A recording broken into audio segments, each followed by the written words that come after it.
Hello, good evening Tribuners. Welcome back with me Mutiara in Indonesian News of Tribun Lampung. We will present you an updating and interesting information from every place in Indonesia. And here the complete news.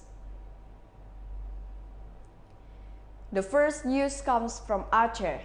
The landslide disaster in Gayo Lues had paralyzed the flow of transportation. The flow of transportation from Blanquejeren, Gayo Lues Regency to Kutacane, Southeast Aceh, which was previously paralyzed by the impact of the route being buried by landslide in 7 locations, has now returned to normal. The impact of the landslide that hit Gayo Lues had indeed caused the transportation flow to be completely paralyzed on Sunday, April 17, 2022. In addition to disrupted transportation flows, several villages in Putri Betung district were also confined for several hours.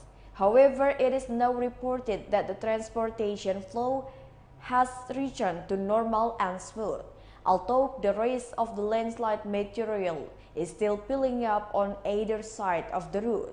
Landslides on the Blanquejeren-Kutacane route occur in 7 separate locations, namely in the Putri Betung district and the Blanquejeren district.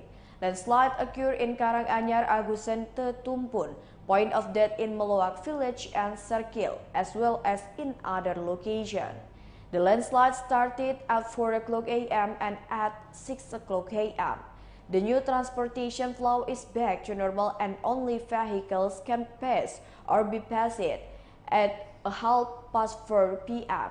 However, there is still a lot of landslide material that has built up and has not been thoroughly cleaned and handled.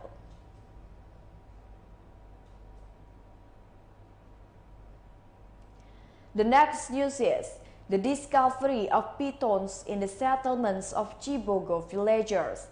Residents of Cibogo village, Ciseng district, Bogor Regency, were shocked by the discovery of a piton about 2.5 meters long on Sunday, 17 April 2022.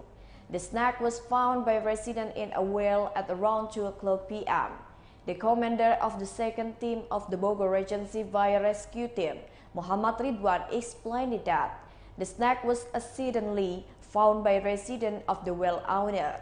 He said the snake was found when the owner of the well opened the pump engine cover, and then the snake fell into the well with a depth of 6 meters. The occupants of the house then reported to the fire department. Firefighters rescue with special tools managed to evacuate the piton in about 40 minutes. After being successfully evacuated from the well, the figure of the snake became a spectacle of local residents who flocked to the location.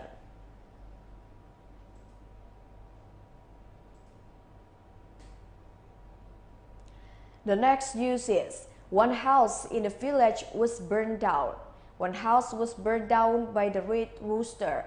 The fire occurred on Saturday, 16 April 2022 at around 9 o'clock in Kampung Dul.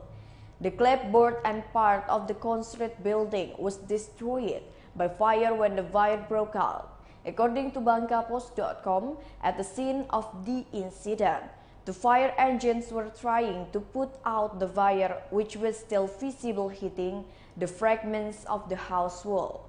It took almost 2 hours for the fire to be extinguished. Andre, a relative of the owner of the house, on Saturday, April 16, 2022, admitted that he did not know what caused the fire. According to Andre, Ahon's mother lived in the house alone, but both sides of the house were occupied by relatives of Ahon.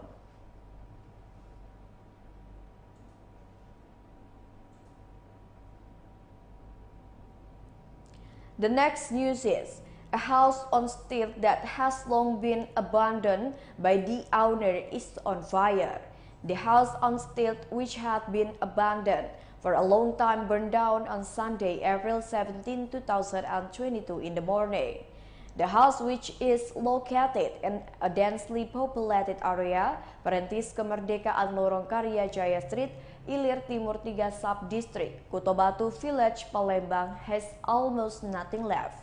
In addition, the fire that occurred almost destroyed the house where Wiki and her family lived. Wiki is the owner of the house next door to the burning house. The Wiki house, which is also a steel house with almost part of the building made of wood, was also drained by the Red Chijago. The top of wall of the Wiki house has started to turn to charcoal.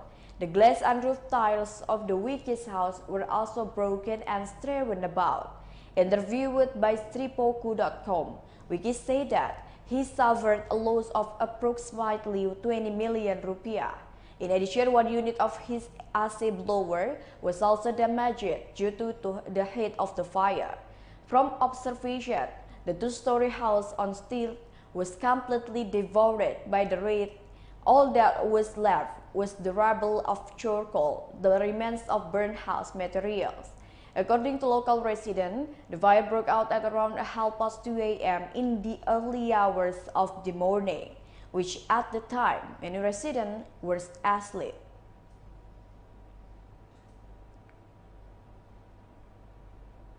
The next news is a boy drowned on Batu Merah Beach found dead.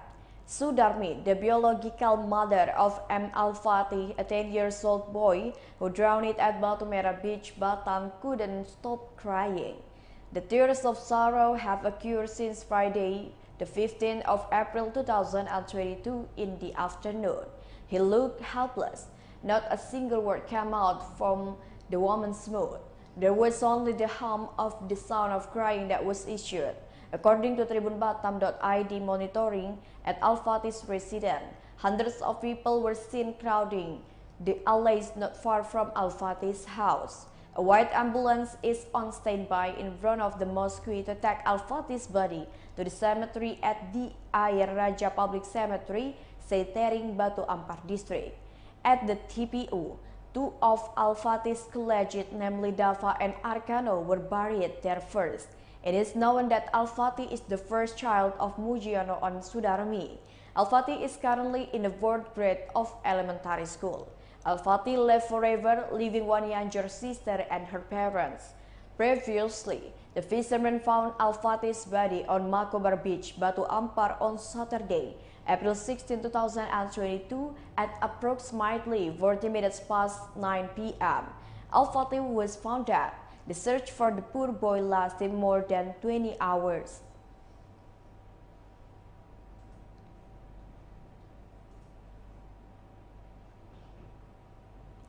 The next news is an ancient mosque in the city of Serang. The ancient mosque, which is located in the Sukalila neighborhood Keagungan Village, Serang District, Serang City, is still standing strong. Presently located on Kelapa 2 Cendana Block number 10 Keagungan Street, Serang District, Serang City. The color of the mosque is white and dark green. The pillars of the mosque are formed in a semicircle on each pillar. The brown tiles used are made of clay. The area of this mosque is approximately 1 hectare, equipped with an empty garden in front of it.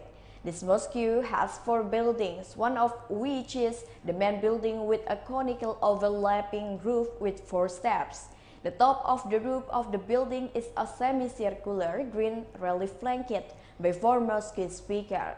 At the entrance, there is a rectangular hall. When going to the mosque, the air is cool, calm, and quiet in the main area of the mosque.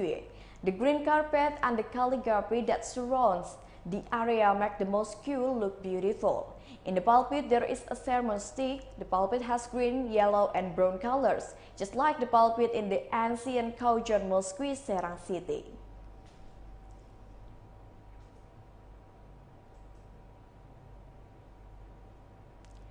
The last news is student demonstration at Banjarbaru City. Cipayung Plus Banjarbaru and the Student Executive Board of Banjarbaru City held a demonstration in front of the Banjarbaru City Government Office on Monday, April 18, 2022. These students have been in front of the Banjarbaru City Government Office since 9 o'clock a.m. At the same time, the Banjarbaru Resort Police and Banjar Regency Police are ready to maintain security.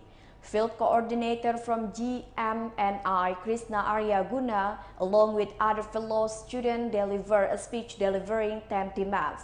The demands submitted, including the Banjarbaru City Government guarantee price stability and food stocks, provide subsidized for quality seeds and fertilizers for farmers, ensure the right of workers and workers are fulfilled. Within employment opportunities for youth, Regional People's Representative Council fight for the cancellation of the increase in value-added tax from 10 to 11%. Regional People's Legislative Council provide escort to the issue of postponing the election of 2024. The Banjarbaru Regional People's Representative Council ensured that there were no amendments to the law regarding the extension of the presidential period. The city government guarantees the stability of Pertamax fuel prices to prevent a shortage of subsidized fuel oil, ensure price stability and availability of subsidized fuel oil.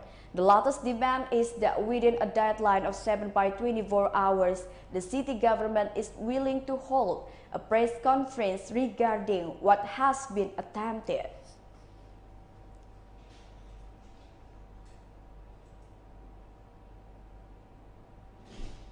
Well, I think that's all the news for today with me, Mutiara. Thank you for watching and have a nice day.